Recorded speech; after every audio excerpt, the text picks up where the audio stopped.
শেখ হাসিনা চলে গেছে, কিন্তু একটা ফাঁদ পাইতে গেছে। সেই ফাঁদে অলরেডি বিএনপি কট খাওয়া শুরু করছে। আর আগামী নির্বাচন পর্যন্ত এভাবে কট খাইলে ক্ষমতায় যাওয়ার জন্য বিএনপির পথে অনেকগুলা বাধা, নতুন শক্তি কিন্তু আসছে। শাহবাগীদের দৌরত্ব এতটাই বাংলাদেশে বৃদ্ধি পেয়েছে যে এখন মাহে রমজানের সিগারেট খাওয়াকে কেন্দ্র করে একজন বয়স্ক মুরব্বীকে পর্যন্ত গরম চা তার গালে নিক্ষেপ করেছে, চায়ের কাপ তার ঘায়ে নিক্ষেপ করেছে, এমনকি তাকে রক্তাক্ত পর্যন্ত করেছে। দেয়নি শেখ হাসিনাকেও, যদিও বাংলাদেশ ও ভারতের মধ্যে বন্দি বিনিময় চুক্তি রয়েছে। 2024 সালের গণ অভ্যুত্থানে সংঘটিত হত্যাকাণ্ডের দায়ে অভিযুক্ত হাসিনা বর্তমানে ভারতে আশ্রয় রয়েছে। বাংলাদেশের অভিযোগ, ভারত তাকে রাজনৈতিকভাবে আশ্রয় দিয়ে আন্তর্জাতিক নীতিমালা লঙ্ঘন করছে এবং ভারত হাসিনার সাথে মিলে বাংলাদেশকে অস্থিতিশীল করার নানা ষড়যন্ত্র করে যাচ্ছে। আমি আর কোনোদিন আওয়ামী লীগ করুম না, আমি আর কোনোদিন আওয়ামী লীগ করুম না, আমারে ছাইরা দেন, আওয়ামী লীগরা আমি চিনি না, এইসব কথা বলতেছিল কামাল মজুমদার আজকে আদালত পাড়ায়। একদম অব্যাহতি রাজনীতি থেকে আপনারা বলছেন না স্যার, এবং আওয়ামী লীগের সাধারণ সদস্য পদ থেকে অব্যাহতি। গত শনিবার একটা ঘটনা ঘটছে, সেটা হয়তো আপনারা অনেকে জানেন, আবার অনেকেই হয়তো জানেন না। বিষয়টা অনেকে এড়িয়ে চলেছেন, কিন্তু আপনারা কি জানেন যেই ঘটনাটা ঘটছে, শাহবাগের কিছু পুরুষ মার্কা মহিলা যারা রাস্তায় দাবি জানিয়েছে বর্তমান স্বরাষ্ট্র উপদেষ্টার পদত্যাগ। আর স্বরাষ্ট্র উপদেষ্টার পদত্যাগ এজন্যই দাবি জানিয়েছে, তার অপরাধটা কি? অপরাধটা হলো দুইজন মেয়ে মানুষ রাস্তায় দাঁড়িয়ে চাষটালে বিড়ি বা ধূমপান করতেছিল। একজন নামাজ পড়তে যাচ্ছিল, হঠাৎ করে সেই মেয়েদেরকে বাধা প্রদান করে বা তাদেরকে নিষেধ করে যে কেন তারা মেয়ে মানুষ হয়ে এভাবে ওপেন রাস্তায় দাঁড়িয়ে বিড়ি খায়। আর এটা বলার কারণে অবশেষে কিন্তু সেই দুইটা যে বেটাস মহিলা রাস্তায় দাঁড়িয়ে বিড়ি খাচ্ছিল, সেই তারা চা খাচ্ছিল আর বিড়ি খাচ্ছিল, সেই চায়ের কাপের গরম পানি মুরব্বির গায়ের উপর ছুঁড়ে মারে। প্রিয় দর্শক শ্রোতা, এই ঘটনাকে কেন্দ্র করে স্বরাষ্ট্র উপদেষ্টা বলছে যে উন্মুক্ত স্থানে নারী অথবা পুরুষের বিড়ি খাওয়া বা ধূমপান করা সম্পূর্ণ নিষিদ্ধ। আর এটাই হলো বর্তমান স্বরাষ্ট্র উপদেষ্টার দোষ।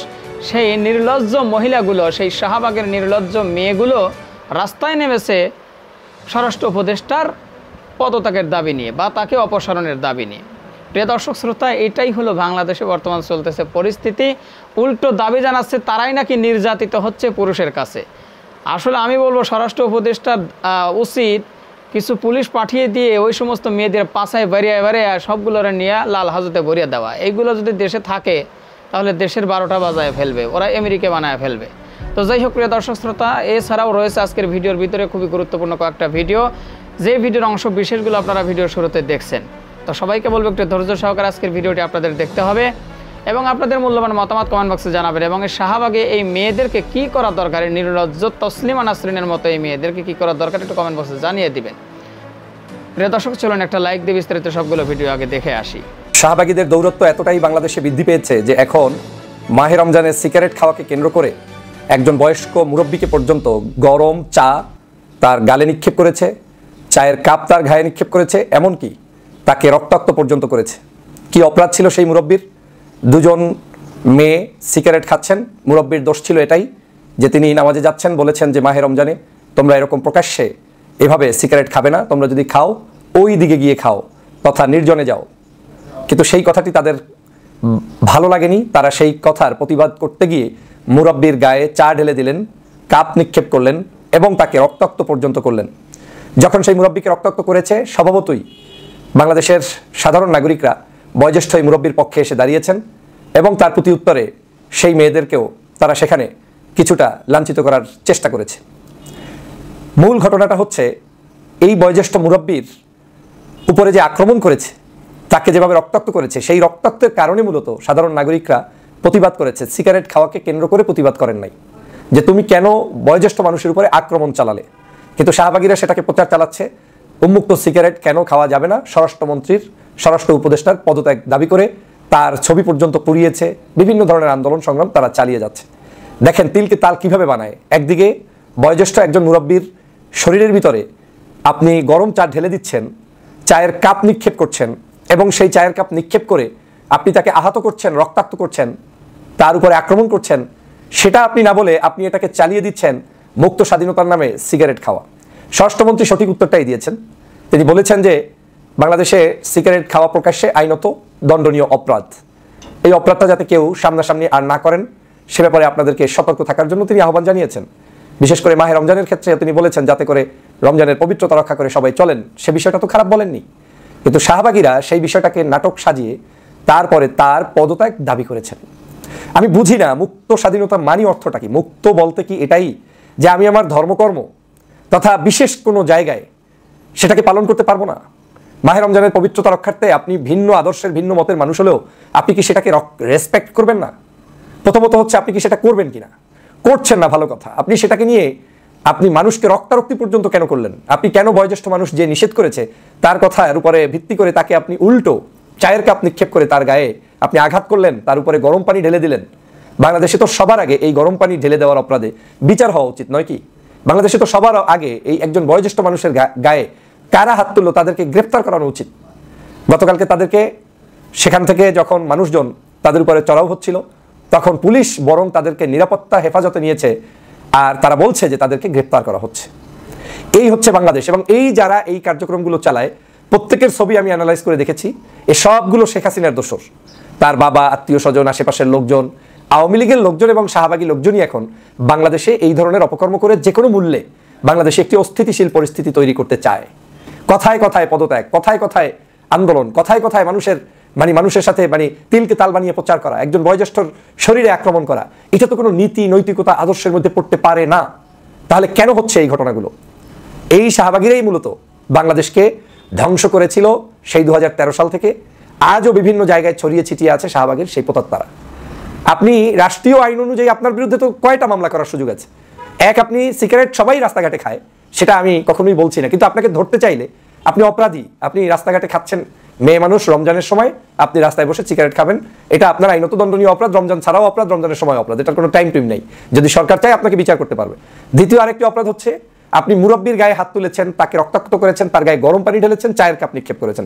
এটা আরো বড় অপরাধ, যেটা দিয়ে আপনাকে বড় ধরনের বিপদে মামলায় ফালানো যায় এবং আইনগতভাবেই আপনি এটার জন্য বিচারের কাঠগড়ায় দাঁড়াতে হবেই হবে।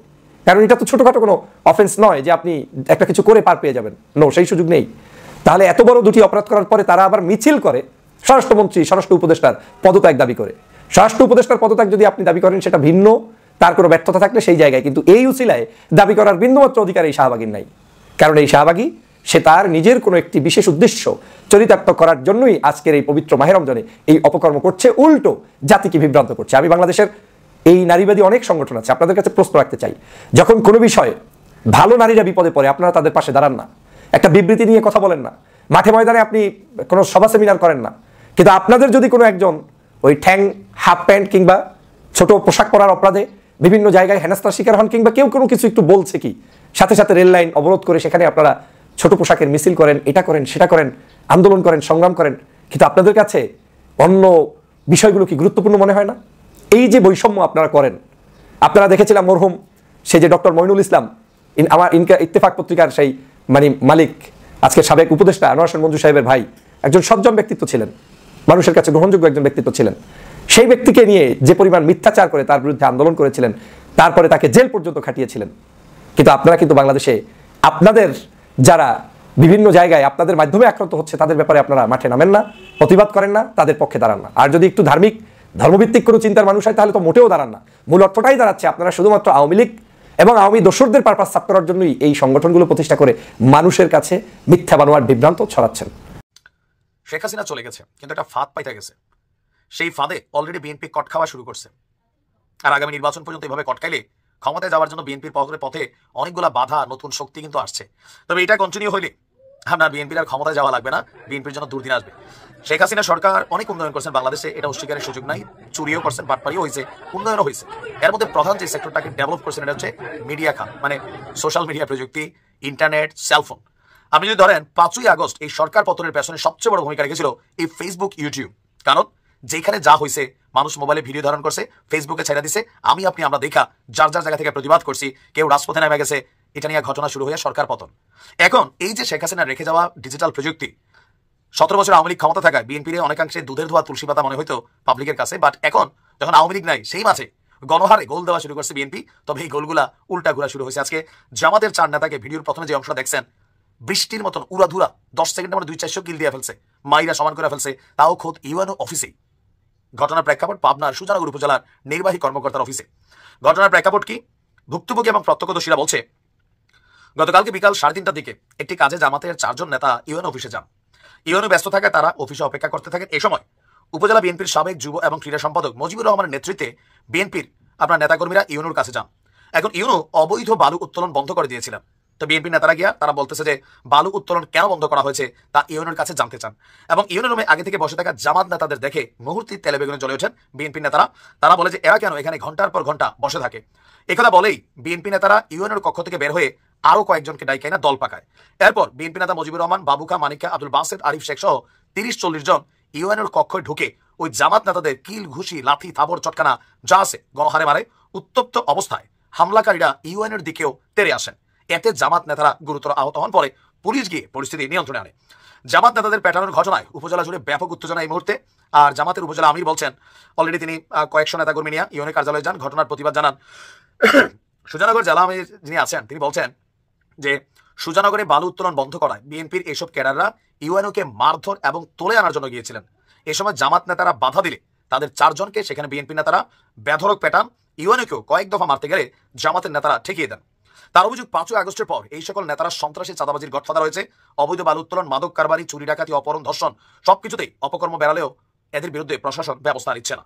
আর এই ঘটনায় প্রধান অভিযুক্ত মুজিবুর রহমান তার মোবাইল বন্ধ করে আপাতত চিন্তায় আছেন কখন বহিষ্কার হবেন। দেখেন, মানুষ পরিবর্তন চায়, কিন্তু দৃশ্যত বিএনপির একদম ঊর্ধ্বতন লেভেলে যারা আছেন তারা পরিবর্তনের জন্য প্রতিদিন কথা বললেও, আহ্বান জানালেও, ব্যবস্থা নিলেও একদম গ্রাম পর্যায়ে থাকা, ইউনিয়ন পর্যায়ে থাকা, উপজেলা পর্যায়ে থাকা যে সকল নেতাকর্মীরা আছে 17 বছরের যে ক্ষুধা, এই ক্ষুধা মেটানোর জন্য তাদের যে চেষ্টা, এটা কিন্তু এইভাবে চলতে থাকবে বিএনপির ক্ষমতায় যাওয়ার পথ এই শেখ হাসিনার পাতা যে ফাঁদ, সে ফাঁদে আটকে যাবে সোশ্যাল মিডিয়া। মুহূর্তেই আপনি ভাইরাল হয়ে যাবেন, দলের বদনাম হবে, মানুষ চিন্তা করবে আগেই তো ভালো ছিলাম। অথবা দুজনেই মুদ্রার এপিট ওপিট, নতুন কিছু চাই।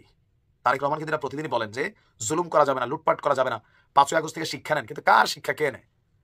আপনি লোকাল এরিয়াগুলোতে দেখেন, আছে কোনো নমুনা? ক্ষমতায় যায় নাই, থানা কন্ট্রোল করে, এলাকা কন্ট্রোল করে, সবকিছু কন্ট্রোল করে। আর থানা পুলিশও কেমন যেন বিএনপি ক্ষমতায় যাবে চিন্তা করে জিহুজুর করে। আমি আর কোনোদিন আওয়ামী লীগ করুম না, আমি আর কোনোদিন আওয়ামী লীগ করুম না, আমারে ছাইরা দেন, আওয়ামী লীগরা আমি চিনি না, এইসব কথা বলতেছিল কামাল মজুমদার আজকে আদালত পাড়ায়। একদম অব্যাহতি রাজনীতি থেকে আপনারা বলছেন না স্যার, এবং আওয়ামী লীগের সাধারণ সদস্য পদ থেকে অব্যাহতি। আমি কোনো দলীয় পদে নাই, কোনো দলীয় পদে নাই, রাজনীতি থেকে চিরতর অব্যাহতি। বিচারকের সামনে কান্নাকাটি করছে, আহারে বেচারা, অনেক টাকার মালিক, তো শিল্পপতি, প্রতিমন্ত্রী, আওয়ামী লীগের আমলে তার প্রতাপে ভাই কোনো সাংবাদিক কাছে ভিড়তে পারতো না। একবার শুনছিলাম এক মহিলা সাংবাদিককে অপমান অবদস্থ করছিল, খুব কঠিন লোক, কিন্তু ভেঙে পড়ছে। আজকে বলতেছে যে আমার ডায়াবেটিক্স মাপার মেশিনটা দেন, আমার এটা দেওয়া হয় না। আবার ডিজিটাল কোরআন চাইছে উনি, যে আমার অবসর টাইমে আমি কোরআন শরীফ পড়ুম, সেটা আমাকে দেওয়া হচ্ছে না। আবার আদালত থেকে যখন পুলিশ নিয়ে যায়, পুলিশ বারবার বলতেছিল স্যার চুপ করেন, মিডিয়া তো সমস্ত ক্যামেরা ঘিরে ধরছে, বুঝছেন না? ওর মধ্যে বলতেছে আমি আর আওয়ামী লীগ করুম না, আমি আর আওয়ামী লীগ চিনি না, আমি আর রাজনীতি করুম না। চাচাই পুরা ভাঙ্গা পড়ছে, আদালতের সামনে বলছে যে আমার এখন বয়স, নাতি নাতনি, চাচা ভাতিজা এইসব নিয়ে খেলা করার। সত্যি তো আসলে ওনার যে এখন বয়সটা, এই বয়সে কি, তাই না? আল্লাহ বিল্লাহ করবে, আর হস্ত করেই আসছে সরকারি টাকায় বহুবার। আল্লাহ বিল্লাহ করবে, নাতি নাতনি, চাচা ভাতিজা নিয়ে গল্প করবে, আনন্দ করবে, টিকটক করবে, ভাতিজারা দৌড়ে আইসা বলবে চাচা চাচা হেনা কোথায়? আর উনি বলবে হেনাকে তো বিয়ে দিয়ে দিয়েছি, তাই না? এইসব টিকটক করবে, আনন্দ করবে। ওই টাইমে জেলখানায়, উনার যে খাট, ঘরের মধ্যে সেগুন কাঠ, তাই না? ওই খাটে ঘুমায়, কোটি টাকার খাটে ঘুমায়, আর জেলখানায় ফ্লোরে হয়তোবা জাজিম কিছু একটা দিতে পারে না, দেয় নাই। ওনারা তো রক্ত মাপার মেশিনই দেওয়া হয় না। এটা দেওয়া উচিত ভাই, ডায়াবেটিস বলা যায় না তো, বুঝছেন না? এটা দেওয়া উচিত, তাহলে উনি সাবধানে থাকবে। আর যেহেতু উনি আল্লাহকে ডাকতে চাচ্ছেন, ডিজিটাল কোরআন প্লিজ দেন, এটা দেওয়া উচিত। মানুষ তো বুঝছেন ভুল বুঝতে পারে, নিজের ওনার ভুল আমি বুঝতে পারছে। উনি এখন ছাড়া পাইলে দেখবেন ওই যে চাচা ভাতিজা, নানা নানি নিয়ে গল্প করবে, আনন্দ করবে, সুখে শান্তিতে থাকবে, আর রাজনীতিতে আসবে না। এগুলা কে শিখাই দিচ্ছে জানেন? এগুলো বলার জন্য উকিলরা শিখাই দেয়, উকিলরা জানেন যেটা বলবেন তাহলে বিচারকের মন বলতে পারে, বিচারকের মন বলতে পারে। এবং এই যে মিডিয়ারে জানাই দিল, এখন তো সবাই বলবে যে আমি বলতেছি, আরে ছাইরা দেন, যা টিকটক করুক নাতিনদের সাথে, ভাতিজাদের সাথে, চাচা হেনা কোথায়, আনন্দের সময়, মজার সময়, শেষ জীবনটা সুখে কাটাইবার সময়, এই শেষ বয়সে আইসা কেন রাজনীতিতে জড়িত ছিলেন?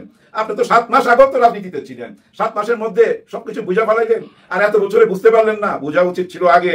অনেকে বুঝতে চায় না ভাই, আরেকজন বুঝতে চায় না, সে এখন কোথায়? তারে নিয়ে তো প্রশ্ন দেখা দিয়েছে। সত্যবাদী সাংবাদিক ইলিয়াস হোসেন একটা কথা বলছেন, উনি কোনো ফালতু কথা বলেন না, কখনই আমি দেখি নাই যে আউল ফাউল কথা বলছে। উনি বলছে বিদেশের কোথাও নাই, উনি যাচাই বাছাই না কইরা কয় নাই, কিন্তু ওবায়দুল কাদের পৃথিবীর কোথাও দেখা যাচ্ছে না, পৃথিবীর কোথাও তাকে দেখা যাচ্ছে না, তার মানে বিদেশে কোথাও নাই।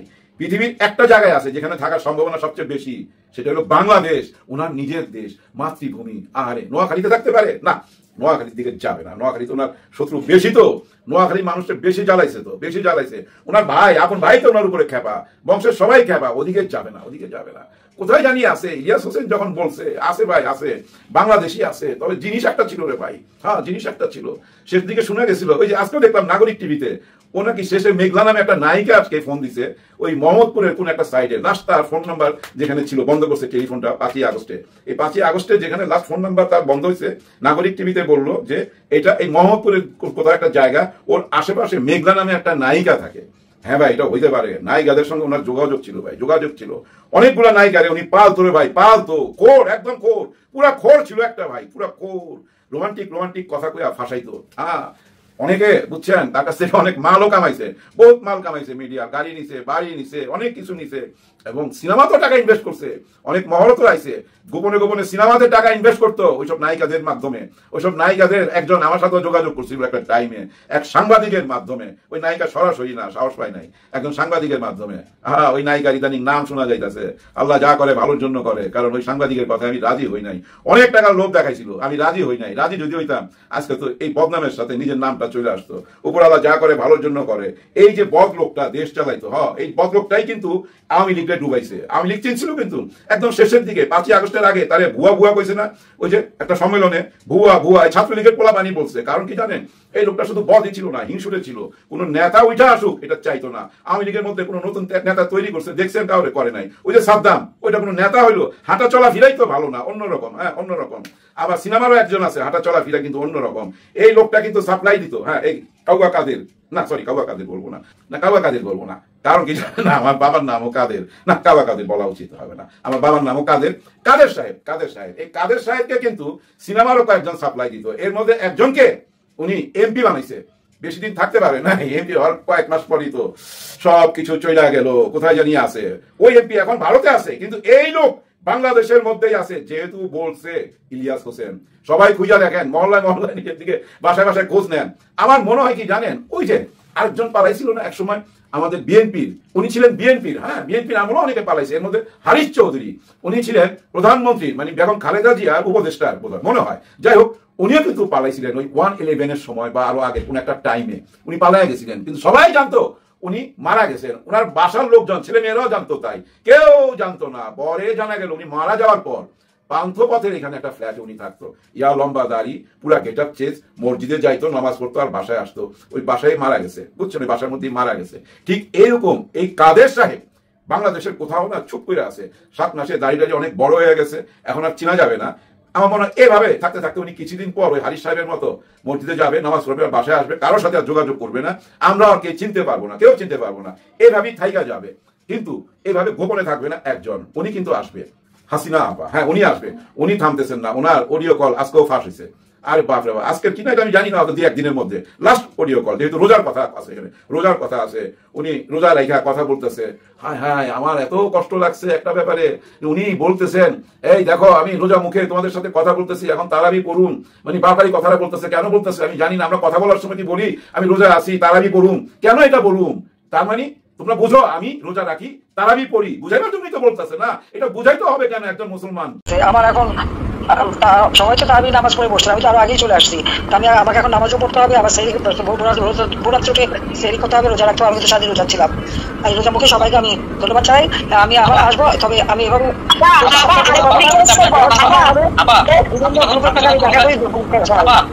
কথা বলার সুযোগ করে দেন।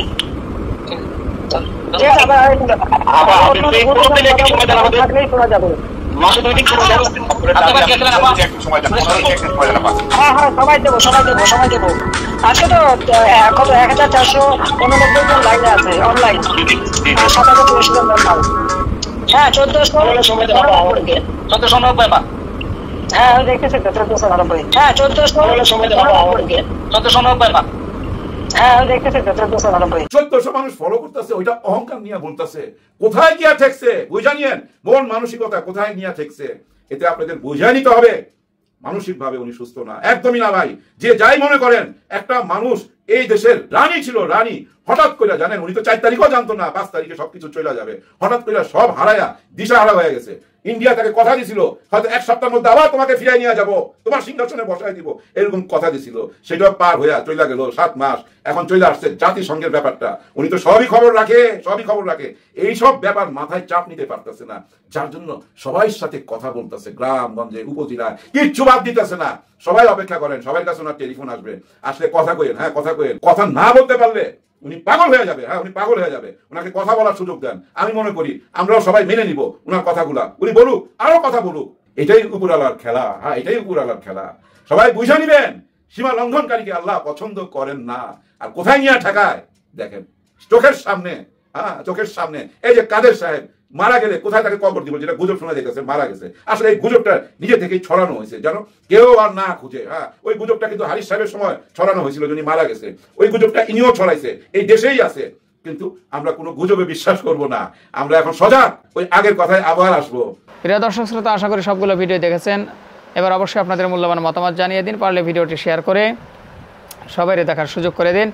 আর আমাদের এই চ্যানেল নাসির ইসলামিক মিডিয়া সেন্টারে যদি আপনারা নতুন হন, প্রতিনিয়ত এ ধরনের সকল প্রকার নিত্য নতুন আপডেট খবরগুলো পেতে আমাদের এই চ্যানেলটি সাবস্ক্রাইব করে আমাদের সাথে থাকুন। ইতিমধ্যে যারা অলরেডি সাবস্ক্রাইব করে দিয়েছেন সবাইকে অসংখ্য ধন্যবাদ জানিয়ে ভিডিওটি এখানে শেষ করছি। সে পর্যন্ত সবাই ভালো থাকবেন, সুস্থ থাকবেন। আল্লাহ হাফেজ।